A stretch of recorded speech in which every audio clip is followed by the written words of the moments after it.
Hey, good people, this is your NI Dom back with another YouTube reflection, and this is a personal journal for contemplative people looking to think, grow, and have impact in the world. So, hey, I am here to do a reflection on a lookalike behavior that can confuse two functions: extroverted intuition and introverted intuition. Now, honestly, I may not be on the money with this one because as I've been chewing or ruminating on this idea of a lookalike, I'm poking holes in my own musings. So you're getting this at the beginning stage of the reflection or the theorizing, and not at the end where I'm coming in here and I'm saying, here is something deliverable. So I'm not going to give you anything deliverable, but you are going to witness me exploring, okay? So this reflection is inspired by the YouTube content generator, LiJo, and she did a reflection. She doesn't call them reflections, but she did a video on how you can differentiate between an NI user and an NE user around this thing called webbing, like going from topic to topic to topic. And she associated that with extroverted intuition. And she talked about introverted intuition usually zeroes in on a particular point, whereas extroverted intuition explores and it opens up item after item. And I agree with that mostly, except like I put in her comment section, I see a little bit of a hiccup. But even in the hiccup that I want to provide, I'm not 100% certain, but I still want to provide it all the same just to think it through and to get other people to think with me, okay? If you're new to this, my page, I am a podcaster. I actually have two podcasts. But the one that is related to this YouTube channel is Your NI Dom, and that's where I use the podcast as like a public journal, and I come in and I do reflections. And in the way I do those reflections, I usually have a starting point and an ending point, but the podcast is unedited and is unscripted. So in many ways, I am unfolding. I am it can look like a stream of consciousness. And so if you want to know more about the project or me, feel free to go to my website at yournidom.wordpress.com. But the most important part to realize is that it's not a project strictly about personality theory. I use personality theory to help me unpack my inner and my outer worlds. I feel like it's very important. Okay? All right. So as I said, in this YouTube video, LiJo talked about NE users' extroverted intuition, starting off with a topic, and then going to another topic, and then another topic, and another topic. She called it webbing. She called it falling in. I think she said falling into rabbit holes, and that's the language that I have been using since 2018 with an NI-DOM group. I started two NI-DOM groups. We were all either INTJs and INFJs, and we all use that language of falling into rabbit holes. So I don't know if and I'm not sure if she actually said a rabbit hole. I think she said rabbit hole, though. I have to go back and double check. But I'm not sure if her treatment of a rabbit hole is the same as our treatment of rabbit holes. But I wanted to say that as NI users, as NI dominant people, we very much understood rabbit holes and that we fell into them. And so how do we fall into a rabbit hole and we're not extroverted intuitives? And we are moving about conceptually, right? We're moving about conceptually. And are we webbing? Like, oh, here's another thought, and another thought that connects to that, and there's another thought that connects to that. Or are we drilling down and we're taking a concept and we're unlayering it down? And I think that webbing and that unlayering can look alike. I think it can look alike and can be misunderstood. So that's the hiccup. I want to give a couple of examples just to illustrate this point of a false lookalike, and then I'll be done. So as I already said, I started two groups in 2018, two cohorts where we were in this voice community, and we were doing conceptual exploration. So every week we would take turns positing a thing, and then everybody would weigh in, and it would just unfold into a beautiful discussion. And it literally would unfold. So where we started wasn't where we ended. I started that group because I was interested in introverted intuition. As an NI Dom raised around sensors, I did not have a healthy relationship with that dominant function. And I talked about that on my podcast. So I would want you to go and look for those, really look at listen to the episodes in the beginning of 2021 is where I really was able to kind of connect to introverted intuition around it being healthy with it and unhealthy with it. But I was interested in learning more about NI dominance as a healthy phenomenon, as a healthy function, because I wasn't raised to believe that it was a healthy function. Even though there was no name for it, that thing that I did naturally was problematized. So once I found out that INFJs and INTJs shared this function, I was like, yo, let's get together and let's talk. I'm a researcher, but I'm predominantly an educator. But I understand that qualitative research is about exploring a phenomenon. And a lot of times you can explore a phenomenon by being with the phenomenon in real time, and you can experience it. And I wanted to experience NI dominance in real time with other people who had it, okay? So I had two cohorts. I experienced these people over, I would say, 6 to 12 months in different forms.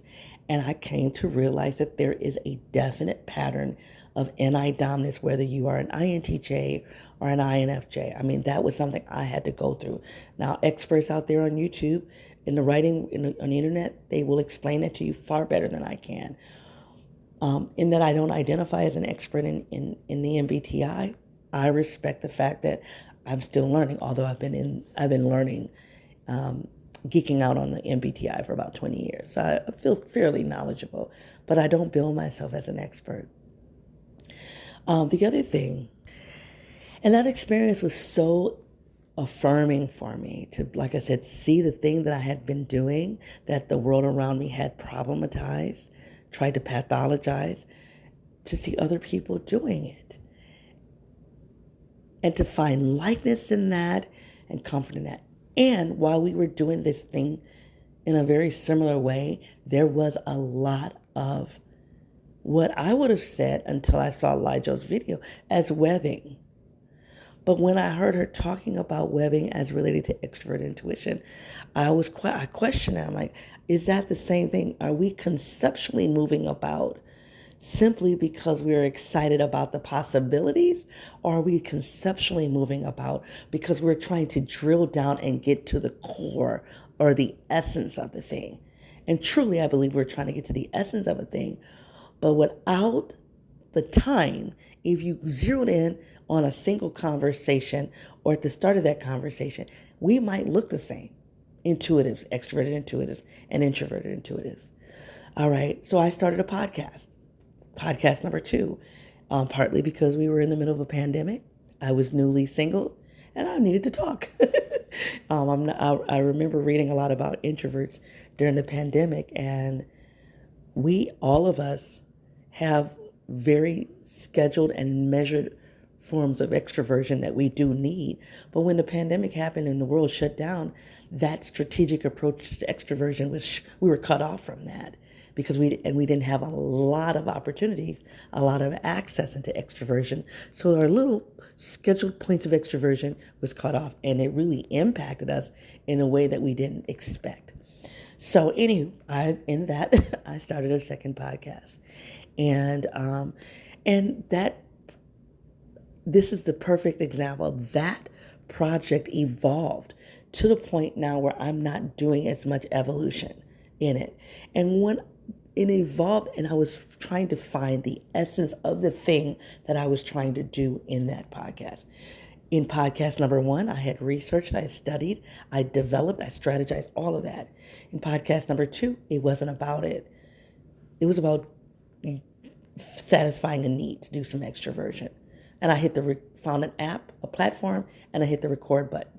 But true to my nature, I still was giving shape to a thing.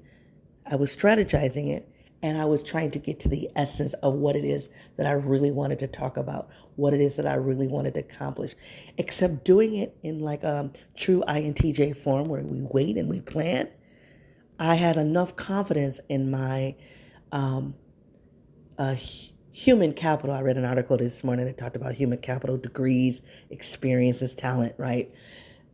I had enough confidence in my human capital to hit the record button and to figure that thing out and to strategize while I was in motion. Okay. And now I'm not. Now the project pretty much took form in season 3. I locked it in season 4, right? And it doesn't have a lot of movement now. I've drilled down to the essence of what I wanted to do and the arc of how I want to do it. And now I look more in alignment with what we traditionally understand in terms of an INTJ or an NI Dom. I'm going right to a topic and I linger there. But even in the lingering, it's reflective. There is still unlayering. There is unlayering and drilling down to get to whatever the core is for that particular episode. If you listen to that, it could easily sound like I'm going from topic to topic. And I don't think it's going from topic to topic in search or to explore an experience. It's going from topic to topic to refine, to clarify, and to drill down.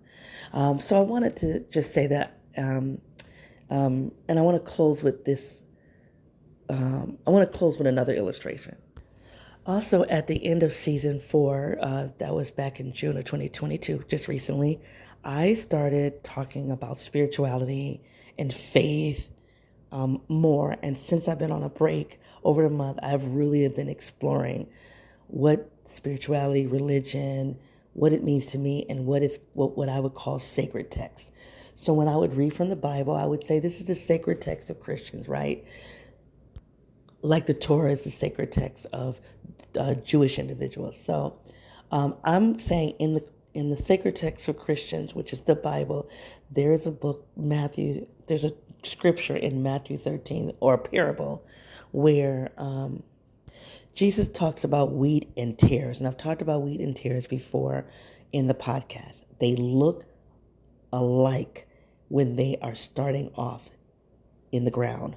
Wheat, WHEAT, and tares, TARES. When planting and when they first sprout out, they look exactly the same. You cannot separate them at the beginning, because if you do, you're going to mistake a wheat for a tare and you will uproot it. So in essence, you have to wait for both of those to grow before you can really delineate between the two. And that's what I think about NI dominance, NI and NE, that in a pocket of time, we can look very similar. And so you cannot be myopic and singly say, okay, here's a behavior without looking at time, without looking at context, and to use that to determine what someone's type is, because we can look very similar. Some of those behaviors are similar. Now, again, I'm not an expert. If you are more knowledgeable in this and that than I am, and you see some holes, please poke it. Like, I'm not here to be right. I'm here to get it, to not necessarily for my ego to be right, but for me to be effective. And so if I'm off, definitely feel free to share that. Thank you, LiJo, for providing the opportunity for me to think critically. And thank you all for being a part of my growing, small but growing community. If you if this reflection has had any value for you, please give it a heart. If this conversation around NE similarities and webbing and discovering is related to a conversation you've had in the world, please take this link and share it. It has been a pleasure hanging out with you. Until I come back, be well. Bye.